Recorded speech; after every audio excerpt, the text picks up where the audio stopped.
Strategy. HR department जो है वो स्ट्रैटेजी बनाती है।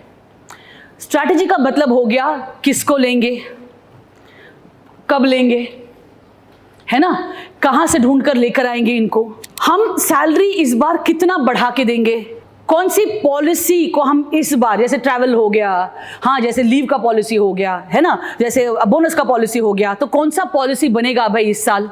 तो ये होता है एचआर। और कितना बजट, इस बार हम कितना पैसा निकाल के रखेंगे बोनस के लिए। अगर हम 5 अलग अलग नए लोगों को लाने वाले हैं तो हर एक का पगार कितना, किस हद तक, जैसे 5 लोगों को लाने वाले हैं, हर एक का 15,000 के हिसाब से 75,000 निकाल के रखना पड़ेगा। चलो और एक 10,000 अलग से रख देते हैं, तो अपना बजट इस बार 85,000 है 5 नए लोगों के लिए। तो 85,000 के अंदर अपने को 5 लोग चाहिए, कोई 12 लेगा, कोई 20 लेगा, लेकिन 85 से ज्यादा अपना बजट होना नहीं चाहिए। तो बजटिंग जो कहते हैं ना वो स्ट्रैटेजी में आता है। तो लोगों के ऊपर जो खर्चा करते हैं वो स्ट्रैटेजी में आता है। लोगों को अगर हम बेनिफिट दे रहे हैं, लोगों को चाय पिला रहे हैं, अब से बोल रहे हैं अब से हम शाम को उनको नाश्ता भी खिलाएंगे, तो पर हेड आ गया 20 रुपए का प्लेट। 20 रुपए मतलब 10 लोग हैं, 200 रुपया पर दिन का, 5 दिन काम करते हैं तो हो गया 1,000 रुपीज। 1,000 इंटू 4 हो गया 4,000 रुपीज, और 1,000 रुपया ऐड कर लो, 500 रुपए का बजट अलग से निकाल के रखा लोगों के वेलफेयर के लिए, उनके खाने पीने के लिए। करेक्ट। सो जब हम पहले से फोरकास्ट करते हैं, पहले से बजट बनाते हैं और प्लान करते हैं कि इस साल एचआर में, मतलब लोगों के साथ हम क्या क्या करने वाले हैं, उनको कितना ट्रेनिंग देने वाले हैं, उनके ऊपर कितना खर्चा करने वाले हैं, कितने नए लोगों को लाने वाले हैं, कितने पुराने लोगों को प्रमोट करने वाले हैं, ये जो हम निर्णय लेते हैं उसको कहते हैं स्ट्रैटेजी, उसको कहते हैं एचआर स्ट्रैटेजी। ठीक है, इसमें कोई सवाल है? क्लियर? सवाल है तो पूछिए। हाँ देखिए, अगर आप सवाल नहीं पूछेंगे फिर मैं पूछने लगूंगी। एक बार हमने स्ट्रैटेजी बना ली तो नेक्स्ट स्टेप हम क्या करते हैं? अक्वायर। अक्वायर का मतलब लाना। पहले हमने प्लान कर दिया कि हमको 3 इंजीनियर चाहिए, 1 आदमी चाहिए स्टोर संभालने के लिए, 1 मैनेजर चाहिए दुकान में खड़े रहने के लिए, 5 लोग का हमने टीम बना दिया। वो इंजीनियर क्यों ला रहे हैं? क्योंकि अपने को वो design department, product development department set करना है, इनोवेशन करना है। भाई इनोवेशन करना हो तो एक आदमी को 2 लोग को बिठाना पड़ेगा ना इनोवेशन करने के लिए, है ना, वरना काम करते करते इनोवेशन कैसे करेगा, अलग से बिठाना पड़ेगा। तो हमने तय तो कर लिया कि हम अलग से हमारे ही शोरूम के पीछे का इतना सा जगह है, वहां पर लैब टेस्टिंग के लिए जगह रखेंगे, वहां पर 2 लोगों को बिठाएंगे जो टेस्टिंग करता रहेगा, प्रोडक्ट का, पेंट का, कोट का, क्या वो पील होता है क्या, कौन सा केमिकल ऐड करना पड़ता है, करता रहेगा, ताकि ये नया प्रोडक्ट हम अगले साल मार्केट में उतार सकते हैं। राइट। तो अक्वायर मतलब लोगों को लाना। हम कहां से लाएंगे, कहां से ढूंढेंगे, किस तरह के लोगों को सिलेक्ट करेंगे, ये हो गया अक्वायर। अक्वायर लाना, लोगों को लाना। राइट। तीसरा हुआ यूटिलाइज। यूटिलाइज मतलब यूज करना। आने के बाद उनका इस्तेमाल हम कब करेंगे, कैसे करेंगे और कौन सा काम देके करेंगे। क्योंकि आते ही आदमी सब कुछ नहीं करता ना, तो पहले 7 दिन का उसको ये ट्रेनिंग दिया जाएगा, उसके बाद 8वें दिन में हम उसको ये प्रोजेक्ट देंगे, फिर अगले 3 महीने तक उसको ये काम करवाएंगे भाई, उसके बाद हम उसको कंफर्म करेंगे, उसके बाद ये काम दिया जाएगा। यूटिलाइज का मतलब, और जब इंसान ज्वाइन करता है, देखिए जब भी हम इंटरव्यू लेते हैं कई बार पता चलता है कि इसके अंदर क्या खूबी है। कई बार आदमी नया होता है, अभी अभी पढ़ाई करके आया, या फिर वो कुछ बोलता कुछ और है लेकिन उसका काबिलियत है नहीं, झूठ बोल के आ गया होगा और आपने पहचाना नहीं। तो अगले 6 महीने तक आपको तो यही ढूंढना पड़ेगा ना कि किस काम में अच्छा है भाई ये। तो ये ढूंढना और ढूंढकर काम देने वाला, इसको हम कहते हैं यूटिलाइजिंग। राइट। मेरा ये हमेशा मानना है, किसी को लेकर आए तो उसे आसानी से जाने देना नहीं।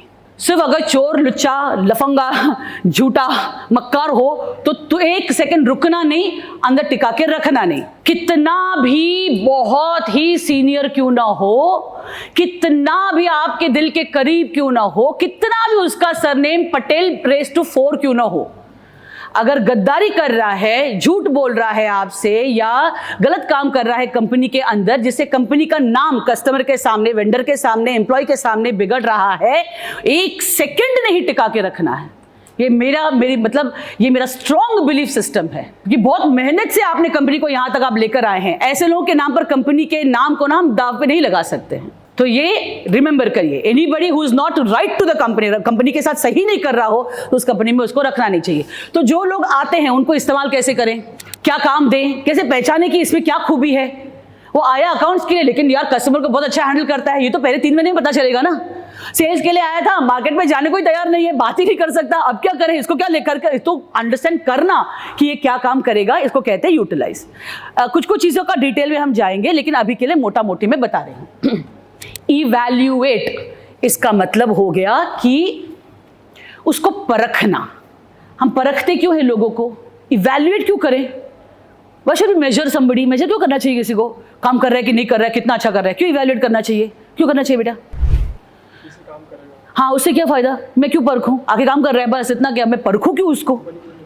वेरी गुड, कंपनी का नुकसान। अगर इवैल्यूएट नहीं करेंगे तो कंपनी का नुकसान होगा। अगर आप 20,000 सैलरी दे रहे हैं, उसके ऊपर और एक 5-7 हज़ार रुपये खर्चा हो ही रहा है, मिनिमम 50-60 हज़ार का कुछ तो काम करेगा ना। अगर डबल या ट्रिपल, मैं तो कहती हूँ 5 गुना काम उसका मिलना चाहिए अपने को। कोई भी इंसान को हम लेकर आते हैं, उसका 5 गुना, ठीक है, उसका काम होना चाहिए। मतलब अगर उसको आप 20,000 दे रहे हैं तो लाख रुपए का फायदा होना चाहिए अपने को। अगर 1 लाख दे रहे हैं तो 5 लाख का फायदा होना चाहिए, मिनिमम 5। और अगर सेल्स में है तो 10 गुना, सेल्स में है तो 10 गुना, और कोई काम नहीं है ना, उसको तो धंधा लाना है। अगर आप उसको 40,000 दे रहे हैं तो मिनिमम 4 लाख का धंधा तो हर महीने लाना ही है उसको। तो अगर हम मेजर नहीं करेंगे तो कैसे पता चलेगा कि उसको हम सही पगार दे रहे हैं कि नहीं दे रहे हैं? कैसे पता चलेगा कि उसको अगले साल इंक्रीमेंट देना चाहिए कि नहीं देना चाहिए? कैसे पता चलेगा कि उसको बोनस देना चाहिए कि नहीं देना चाहिए? कैसे पता चलेगा कि हमने उसको सही काम के लिए लाया है कि नहीं लाया हम लोग? तो इसको बोलते हैं इवैल्यूएशन, परखना। और परखना जो है वो मतलब सिर्फ साल में एक बार देख लिया ऐसा नहीं होता है, उसका बहुत सिस्टमैटिकली परखना होता है। कैसे परखते हैं किसी को इंक्रीमेंट के लिए और प्रमोशन के लिए और काम बढ़ाने के लिए, ये अगले सेशन में अगले महीने हम बात करने वाले हैं एकदम डिटेल में। मैं आपको इतना सिंपल से तरीका बता दूंगी, क्योंकि अभी हो गया अक्टूबर, हाँ आ जाएगा, अभी फेब मार्च आ जाएगा, सब खड़े रहेंगे वहां पर, हमारा पगार बढ़ाओ, हमारा पगार बढ़ाओ। हाँ, और आपको किस तरफ परखना चाहिए उसकी तैयारी अभी से करना शुरू कर लेंगे अगले महीने से, ताकि आपके लिए आसान हो जाए कि किसको पगार बढ़ा के देना है। ठीक है, अगले महीने अगर हम अच्छी तरह परखते हैं तो एचआर क्या करता है? कॉम्पनसेशन। कॉम्पनसेशन का मतलब पगार किसको कितना देना है। एक बार आपने मेजर कर लिया, एक बार इसको वो कितना काबिल है देख लिया आपने, उसको आपने रिव्यू कर लिया, मॉनिटर कर लिया, फिर ये सवाल उठता है ना कि इसको हम अभी कॉम्पनसेशन में क्या दें भाई? इसका फोन बड़ा पुराना लग रहा है, हमेशा फोन पे रहता है, हमेशा हेलो हेलो सर, सुना नहीं दे रहा, सुना नहीं कर रहा है, लेकिन काम अच्छा करता है, इसको नया फोन लेके दे क्या? इसका बजट रखते हैं भाई 25,000 रुपया, उसके ऊपर जो है वो पैसा डाले, बाकी 25 हम दे देंगे। अरे इसको बहुत पढ़ने का शौक लगता है, चलो इसको मैं शाम का कोर्स हम स्पॉन्सर करें भाई इनके लिए। हाँ, हम बोलेंगे तो पढ़ाई कर, पढ़ाई खत्म करेगा, हमारे साथ कॉन्ट्रैक्ट साइन कर 3 साल का, और उसका पूरा पैसा हम तुमको पढ़ाई का दे देंगे। जैसे हमारे कंपनी में 3-4 लोग हैं जिन्होंने, एक बहुत अच्छा एग्जांपल मैं बताना चाहूंगा, हमेशा उसका एग्जांपल देती हूँ। रोहन करके हमारे यहाँ पर एक लड़का काम करता है सर। जब वो हमको ज्वाइन किया था तो उसने 12वीं खत्म किया था शायद, या 12वीं नहीं खत्म किया था, कुछ 17-18 साल का लड़का, प्यून की नौकरी करता था, अलीबाग या पेंट से आया, हमारे यहाँ पर प्यून की नौकरी करना शुरू किया उसने 12वीं खत्म की हमारे साथ, तो हमने 11वीं 12वीं का पूरा फीस उनको लौटाया। उसने ग्रेजुएशन कंप्लीट किया, बीकॉम कंप्लीट किया, तो उसके ग्रेजुएशन का फीस हमने लौटा दिया। अभी एमकॉम खत्म कर लिया उसने इस साल, या कर रहा है कि कर चुका, कर लिया ना, उसका फीस हम उसको लौटा देंगे। और आज सर वो हमारा अकाउंट्स, फाइनेंस और एडमिन संभालता है, सब कुछ संभालता है, कंप्लायंस संभालता है, बैंक के पास जाना, नेगोशिएट करना, इनकम टैक्स ऑफिस जाना, वहां जाकर के सब पेपर सबमिट करना, सीए के साथ कोऑर्डिनेट करना, सारा काम करता है। वो आया था, लिटरली एक वर्ड नहीं बोल सकता था, और आज इतना पढ़ाई करके वो बिल्कुल हमारे कंपनी के अंदर आगे बढ़ा। अपने को ऐसे लोग चाहिए ना जो इच्छा रखते हैं। मुस्कान करके एक है, 18 साल में वो 12th के बाद ज्वाइन करी, अभी वो MBA की तैयारी कर रही है, उसने ग्रेजुएशन कंप्लीट किया। तो अपना काम है पढ़ाई के लिए हमेशा लोगों को मोटिवेट करना और उनको उस चीज के लिए कॉम्पनसेट करना। अगर कोई कुछ नया सीख रहा है तो हम उसकी मदद कैसे कर सकते हैं, ये हमको, इसको कहते हैं कॉम्पनसेशन। तो पगार भी आ गया, बेनिफिट आ गया, बोनस आ गया, वो सारी चीजें, इंसेंटिव आ गया, वो सारी चीजें आ गई आपके कॉम्पनसेशन में, राइट। तो एचआर डिपार्टमेंट अगर है या एचआर का कोई आदमी है तो ये कैलकुलेशन वो इंसान करता है। डेवलप का मतलब और बेहतर बनाना। देखिए मेरा एक कॉन्सेप्ट है, इसको कहते हैं सैलरी सीलिंग। इसको बोलते हैं छत, पगार का छत। ये छत को और ऊपर कर सकते हैं क्या? नहीं। तो मैं यहां तक ऊपर जाऊंगी उड़ के, तो इसके आगे तो मैं जा नहीं सकती। पगार का या पोजीशन का भी यही पॉइंट होता है कि एक पॉइंट के बाद पगार नहीं बढ़ सकता उसी काम के लिए। आप भी हमारे क्लाइंट्स हैं, और एक क्लाइंट तो दुखी होकर हमारे पास आया, बोले हमारे पास ना 7 प्यून है, हर एक प्यून का सैलरी ना 30,000 रुपया है। हमारे यहाँ MBA ज्वाइन करते हैं 15-17 हजार रुपए, कुछ साल पहले की बात है, और प्यून का सैलरी है 30,000। अगर जब वो MBA बोलता है ना, अरे काका जरा चाय पिला दो ना, उसको बोलता है चाय ना सीधा जा राइट में ना, कैंटीन है खुद ले ले, तो मेरा तेरे से डबल पगार है, मैं क्या तेरे को चाय पिलाएगा? क्यों? क्योंकि 25-30 साल से काम कर रहे हैं, काम तो वही कर रहे हैं, सुबह आना, मालिक का टेबल साफ करना, पानी का बोतल भर के रखना, और जब वो आते गरम गरम चाय देना। फिर दोपहर को उनका डब्बा बिछाना और डब्बे को बाद में साफ करना, घर पे जाकर डब्बा पहुंचाना। शाम को जाते समय फिर डब्बा साफ करना और डस्टबिन को साफ करना, क्लीन करना। उतना ही काम है, लेकिन हर साल अगर 1000 रुपया बढ़ता है, और हर साल 1000 नहीं बढ़ सकता।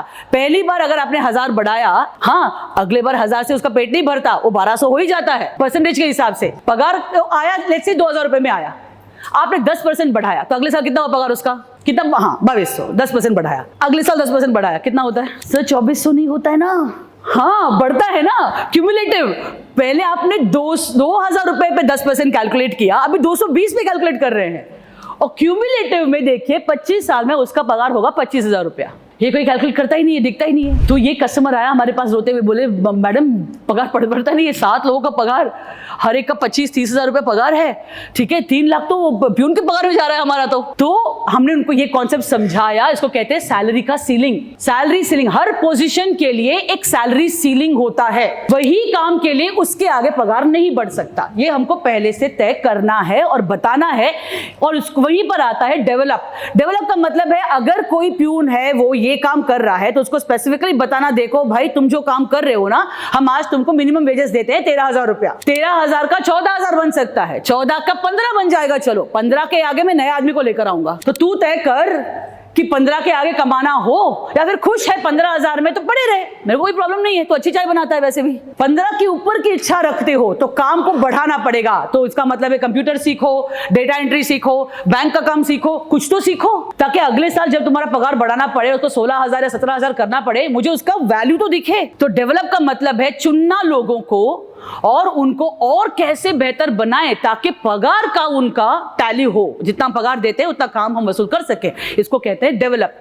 एचआर डिपार्टमेंट ये काम करता है कि हर एक इंसान को डेवलप कैसे करना है। वो बताता है आपको कि भाई इसका पगार सर ऑलरेडी 15,000 17,000 है, मार्केट में ढूंढे तो 10,000 में मिल जाता है, हम ऑलरेडी 5,000 एक्स्ट्रा दे रहे हैं, इसका मतलब है कि उसका पगार और बढ़ा नहीं सकते।